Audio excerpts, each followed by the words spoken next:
ini, berjalannya waktu hilang, diambil tetangga, baru kita ribut.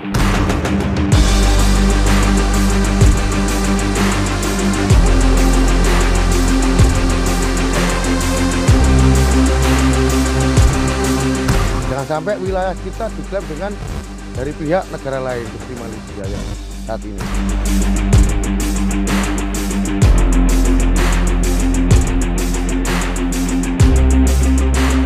Jadi kita harus menjaga bagaimana mereka hatinya tetap di Indonesia.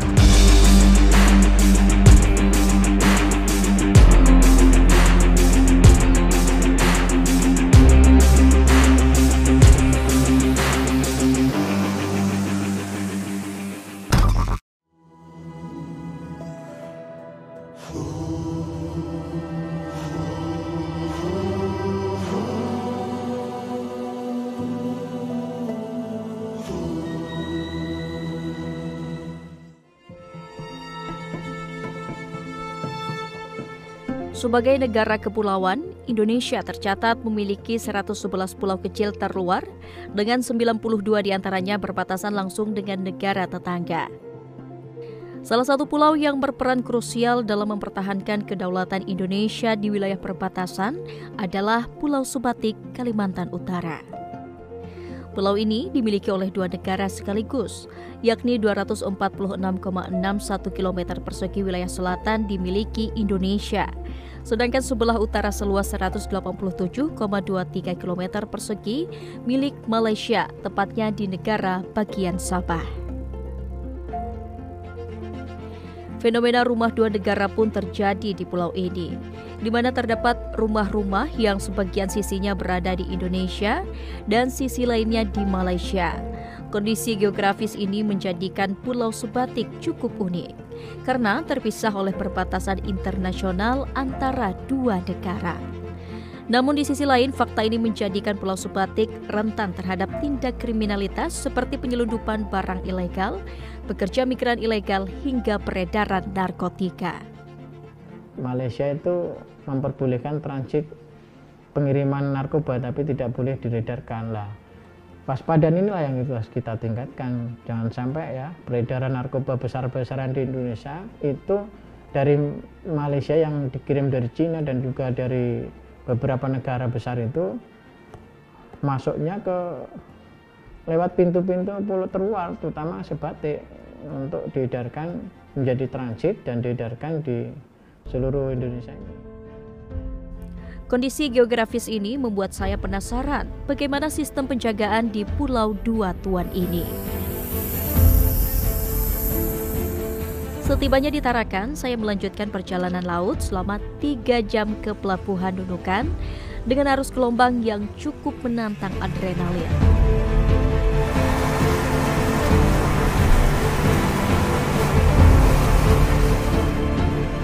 Di Pelabuhan Nunukan, saya melanjutkan perjalanan laut ke Desa Bambangan selama 15 menit untuk menempuh perjalanan darat ke Pulau Sebatik selama 1 jam.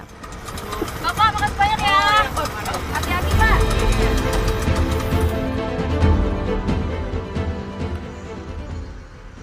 Pemirsa, setelah menempuh perjalanan selama kurang lebih 8 jam lewat jalur darat, udara, dan juga laut dari Jakarta, akhirnya saya tiba di Pulau Sebatik, Kalimantan Utara. Saya akan melihat bagaimana satuan tugas melakukan penjagaan dan juga patroli rutin di salah satu pulau terluar yang berbatasan langsung dengan negara Malaysia ini.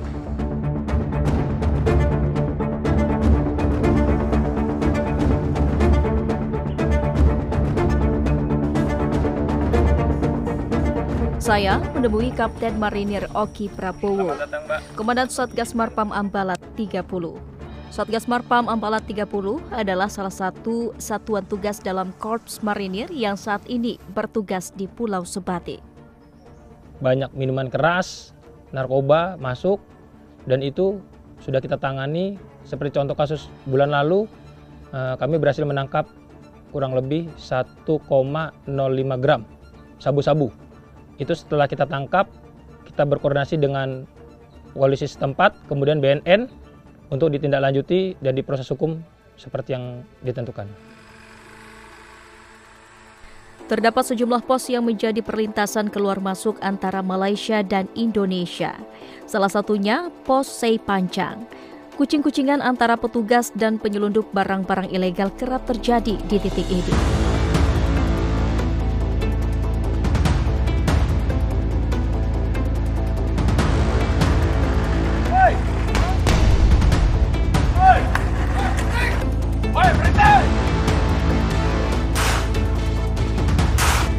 Apa ini? Hei, kamu ditanya diam aja. Ada lagi nih, apa nih? Kenapa ini? Keras, bawa apa itu? Apa itu? Hei, apa itu? Sabu. Selain masuknya barang-barang ilegal, masalah delineasi dan demarkasi batas wilayah juga turut menjadi tantangan serius di pulau-pulau terluar. Pemirsa, salah satu hal yang paling krusial dalam menjaga Pulau Sebatik ini adalah memastikan patok perbatasan wilayah antara Indonesia dan Malaysia berada pada posisi yang semestinya. Sejumlah upaya pun dilakukan oleh Satgas Marinir agar patok wilayah ini tidak bergeser atau bahkan hilang. Selamat siang, Pak. Ya, selamat siang. Selamat datang di Pos Marinir Bajau Laut. Kita akan melaksanakan patroli sektor wilayah timur, patroli patok. Kita laksanakan tugas negara dengan penuh rasa tanggung jawab. NKRI harga mati.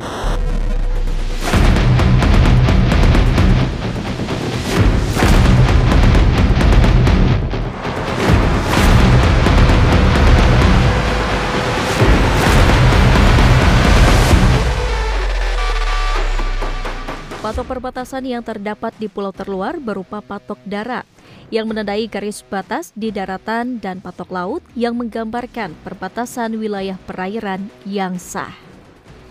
Adanya patok laut membantu negara menegaskan batas perairan yang sulit ditentukan hanya dengan koordinat geografis atau batas buatan lainnya. Untuk memantau patok batas laut di Pulau Sebatik, kami harus menempuh perjalanan selama kurang lebih 40 menit menggunakan perahu karet.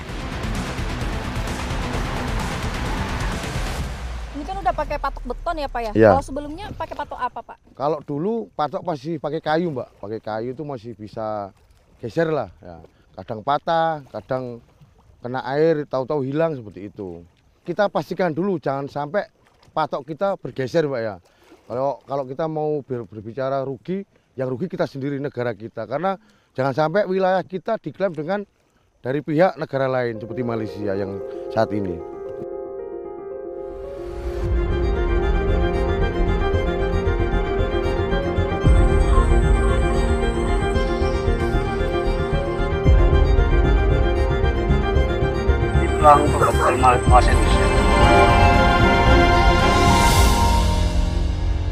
Berbeda dengan patroli patok laut yang harus menggunakan transportasi laut, akses penjagaan patok darat lebih mudah dijangkau dan dapat langsung dilakukan oleh petugas perbatasan. Meski demikian, patok darat berpotensi hilang atau rusak karena aktivitas manusia seperti pembangunan maupun kondisi alam yang dapat mengubah topografi seperti erosi dan longsor.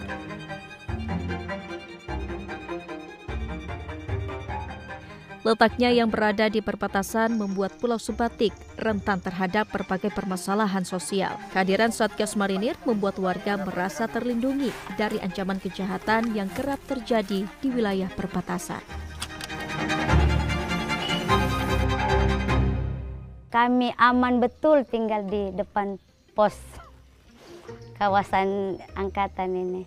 Aman, motor diletak di situ saja, pintu tanpa dikunci pun kita keluar. Nggak rasa takut, pasal 24 jam kami dijaga. Sekarang sampai sekarang itu jarang juga yang ini, artinya barang-barang terlarang masuk di sini. Jangankan barang-barang begitu, sembako apanya itu semua dijaga ketat masuk di sini. Posisi Indonesia yang berbatasan langsung dengan negara-negara besar di Asia Tenggara dan Oseania membuat penjagaan terhadap sejumlah pulau-pulau terluar menjadi krusial. Penetapan status Pulau Sipadan dan Ligitan yang terletak di Laut Sulawesi menjadi milik Malaysia pada tahun 2002 menggambarkan betapa pentingnya perlindungan di wilayah terluar.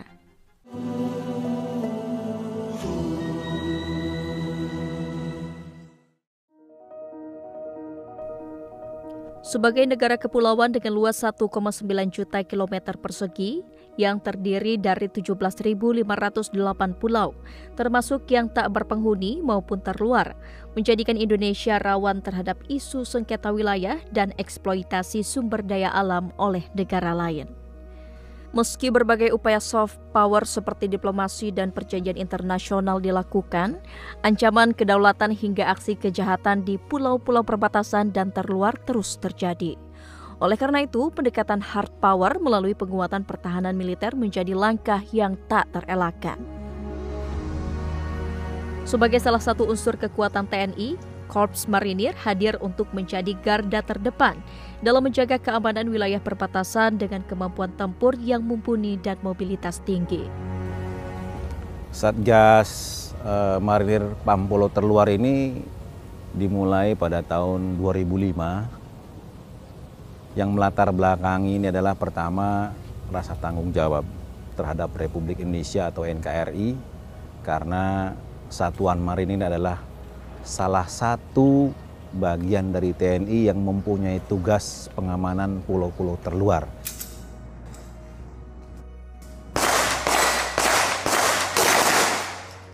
Sebagai pelajaran buat kita, contohnya misalkan Legitan Sipadan. Kita tidak merawat, tidak ngopeni, berjalannya waktu hilang diambil tetangga, baru kita ribut. Pulau Sipadan dan Ligitan adalah dua pulau kecil yang terletak di Laut Sulawesi. Kedua pulau ini pernah menjadi objek sengketa wilayah yang cukup panjang antara Indonesia dan Malaysia. Meski secara historis kedua pulau ini masuk dalam wilayah Indonesia, Mahkamah Internasional pada tahun 2002 akhirnya memutuskan kedaulatan Pulau Sipadan dan Ligitan jatuh ke tangan Malaysia.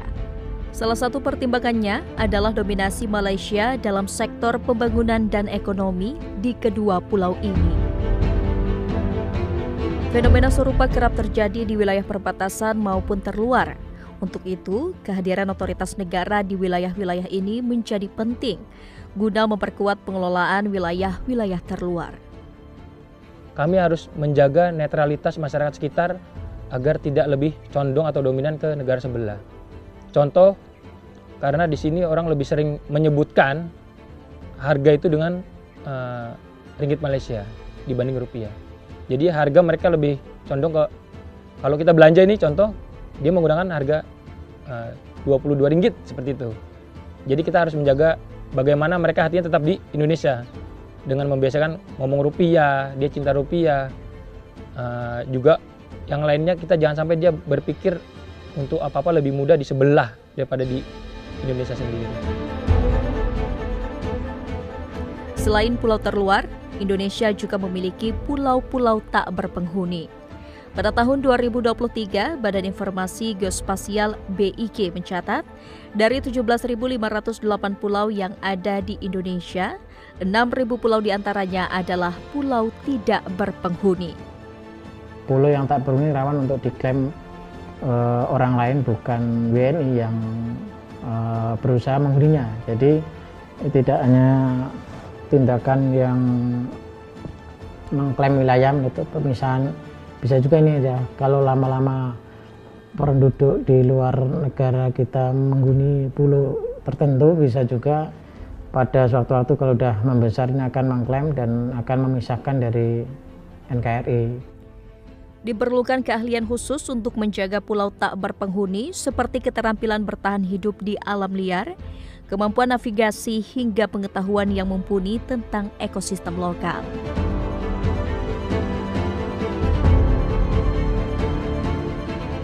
Di sini dibekali berbagai hal. Contohnya dari fisik, mereka dilatih karena wilayah atau cuaca dan lain-lainnya berbeda dengan ada di basis. Di sana mungkin kalau pulau terluar pasti anginnya lebih kencang. Diajarin juga masalah mungkin navigasi atau kompas. Diajarin juga masalah melaksanakan drone, patroli dan lain-lain.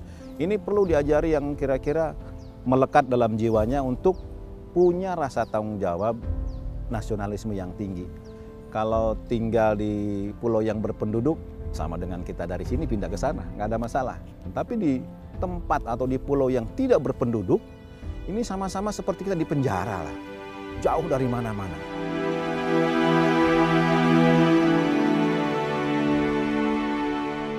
Penasaran dengan penjagaan pulau tak berpenghuni, saya pun mendatangi salah satu pulau yang terletak di Laut Selatan Jawa Timur, yaitu Pulau Nusa Barung. Berstatus sebagai suaka marga satwa, pulau tak berpenghuni yang terletak di perbatasan Australia ini rentan terhadap ancaman perburuan ilegal.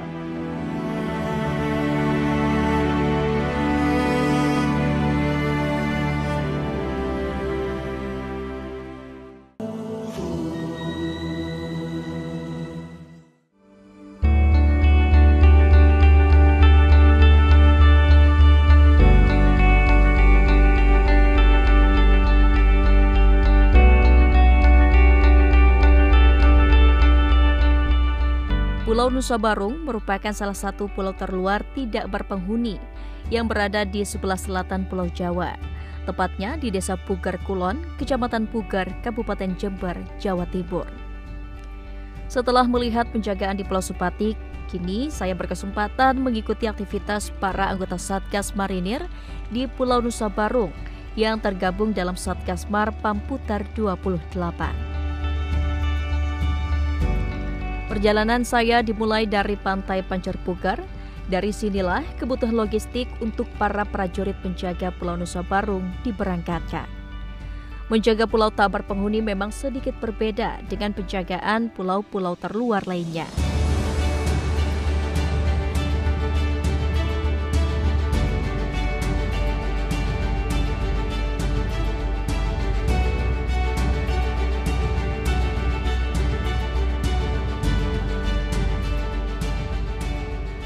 Para prajurit harus menjemput logistik dari luar pulau yang lokasinya cukup jauh. Kondisi cuaca dan ketinggian gelombang juga perlu diperhatikan sebelum keberangkatan.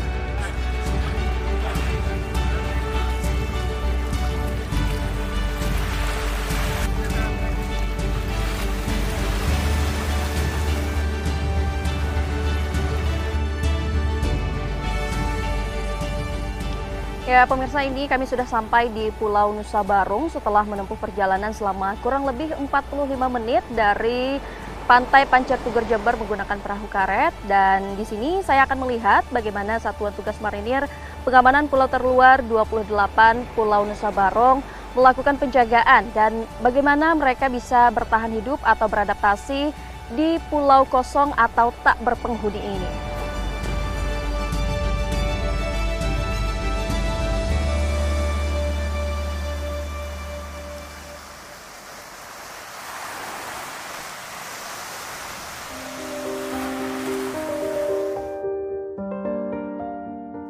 Sesampainya di Pulau Nusa Barung, saya menemui Komandan Satgasmar Pamputar 28, Letda Marinir Eri Supiasno. Dan inilah posko jaga berupa tenda sederhana tempat para prajurit berkegiatan. Meski terlihat sederhana dengan memanfaatkan benda-benda di sekitar pulau, para prajurit berusaha membuat posko tetap terlihat asri dan bersih. Salah satunya dengan menggunakan bebatuan pantai sebagai akses jalan di area posko dan terumbu karang yang sudah mati sebagai bahan tembok pos jaga depan.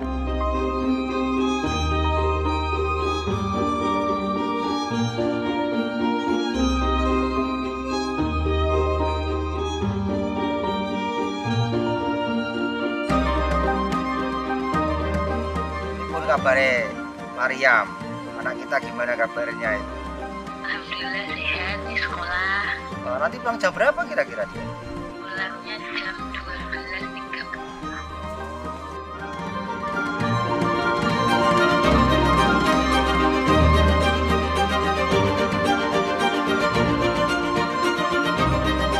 Halo Pak.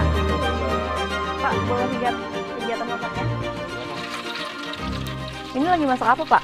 Ini untuk menu sore hari ini kita masak nasi dengan lauk ayam goreng dan lalapan, Mbak. Ini masih menggunakan tungku kayu bakar, Pak? Iya, kita selama di pulau ini kita menggunakan bahan baku yang alami. Kita menggunakan bahan-bahan yang tersedia di alam pulau ini. Untuk porsinya per hari itu per personil itu 200 gram untuk sekali masak. Berarti untuk berasnya itu kurang lebih kalau 1 bulan membutuhkan 600 kilo. Ya, Pak. Kalau untuk minumannya sendiri, Pak? Untuk minumannya kita membutuhkan rata-rata per harinya itu 2 liter per personel. Kalau 1 bulan kita rata-rata per personel itu membutuhkan 4-5 galon. Kita terbatas dengan air bersih ya, kita mandinya masih menggunakan air sumur, dan itu pun sumur itu airnya masih air asin. Sedangkan untuk memasak kita sama masih membutuhkan kiriman dari kanan. Balai Konservasi Sumber Daya Alam BKSDA Jawa Timur mencatat terdapat lebih dari 60 jenis fauna di Pulau Nusa Barung. Dengan status Waka Marga Satwa dan lokasinya yang berbatasan dengan Australia, Pulau Nusa Barung menjadi sangat rentan terhadap aktivitas pencurian satwa dan tindakan kriminal lain seperti illegal fishing. Tentunya kita mencegah orang yang masuk ke sini, jangan sampai nanti mereka berburu ataupun melakukan perusakan ekosistem, baik itu di darat maupun di laut. Karena untuk berburu di sini sangat tidak boleh. Kita tetap harus menjaga kelestarian alam ini. Lagi nyari apa nih, Pak? Layur, Pak. Layur? Ya. Udah berapa hari melaut? 4 hari. 4 hari. Buat dari kita untuk penangkapan ikan wajib tradisional ya, Pak ya. Nggak boleh pakai alat rusak ataupun tempat harimau. Ya.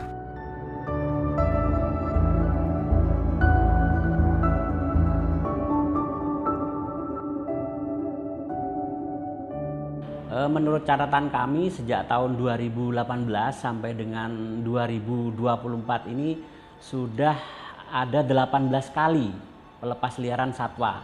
Dari kami sendiri tidak mampu full selama 24 jam melakukan penjagaan di kawasan. Dengan demikian keberadaan mereka saya pikir sangat membantu tugas-tugas perlindungan dan pengamanan kawasan di pulau tersebut.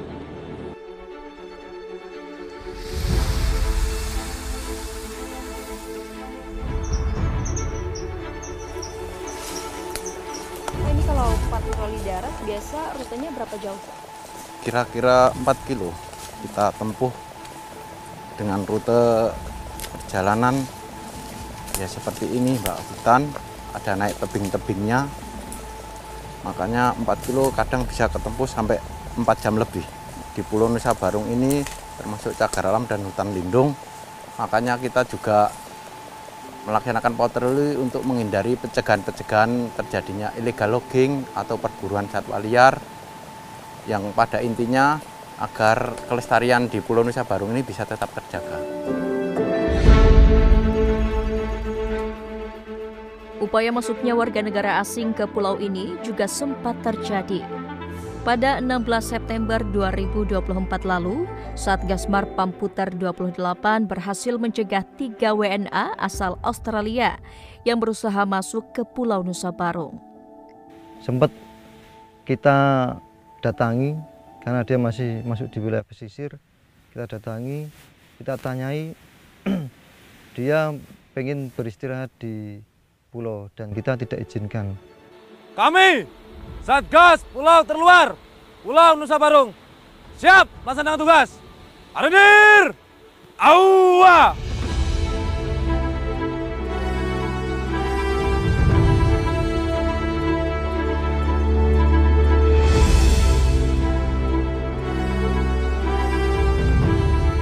Menjadi negara kepulauan adalah anugerah sekaligus tantangan. Setiap jengkal pulau menyimpan kekayaan masing-masing. Namun di balik kekayaan ini ada ancaman yang berpotensi mengganggu kedaulatan Indonesia, mengintai di setiap jengkal wilayah terluar Indonesia. Kehadiran Satgas Marinir di garda terdepan pulau-pulau terluar memberikan rasa aman terhadap keutuhan bangsa Indonesia sebagai sebuah entitas maritim yang kuat.